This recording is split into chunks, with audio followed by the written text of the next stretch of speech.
ছোলার ডাউল সিদ্ধ করে রেখেছি। ছোলার ডাউল দিয়ে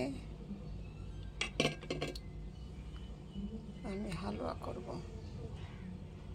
এর মধ্যে গরম মশলা, দারচিনি আছে, পানি দিয়ে সিদ্ধ করতে দিয়েছিলাম। এখন সিদ্ধ হয়ে গেছে। দারচিনি, এলাচ এগুলো তুলে এখন ফেলে দেব। ব্লেন্ডার জারে নিয়েছি।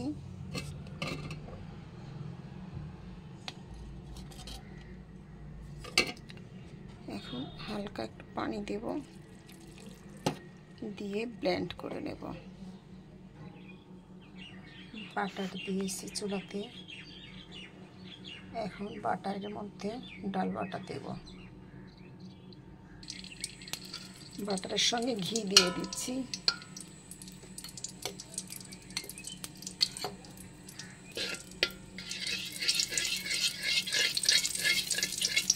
শুধু বাটার না দিয়ে ঘি বেশি থাকলে ঘিও দিতে পারেন, তাতে বেশি টেস্ট হবে।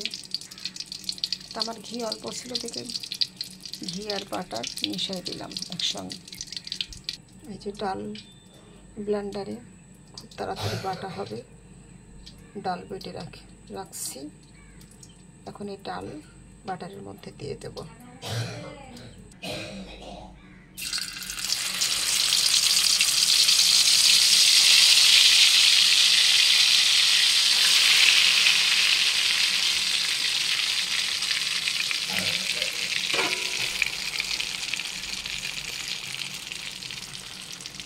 ডাল বাটা ঘি মধ্যে দিয়ে দিলাম। ডাউল বাটা ঘিতে ভেজে নিচ্ছি। অনবরত নাড়তে হচ্ছে।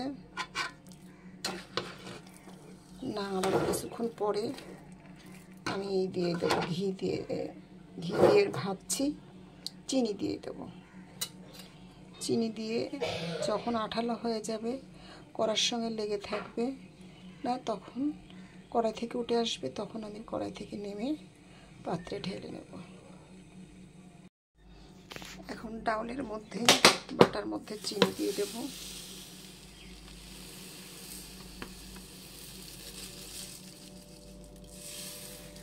চিনি দিয়ে নাড়াচাড়া করে আঠালো করে ফেলব। চিনি যখন গলে গেছে তখন এইভাবে হয়ে গেছে পাতলা। দেখেন পাতলা হয়ে গেছে, কালার অন্যরকম হয়ে গেছে। এখন এইভাবে নাড়তে থাকবো, নেড়ে নেড়ে আঠালো করে ফেলবো। এবার পাউডার দুধ দিয়ে দেব।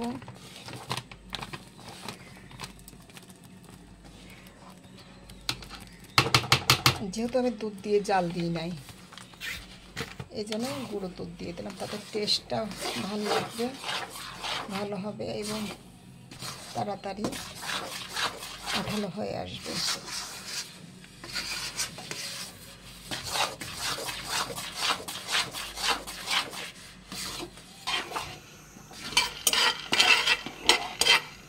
কিছু চীনাবাদাম তেলে নিচ্ছি, মচমচে করে গুঁড়া করে থালিতে যখন ঢেলে দেব, তখন এই বাদাম গুঁড়াটা ছড়িয়ে দিলে দেখতেও ভালো লাগে, দাঁতের নিচে খেতেও ভালো লাগে।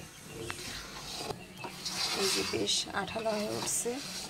আমি একটু জাফরান রং দেবো, তাহলে পরে কালারটা আর একটু সুন্দর আসবে।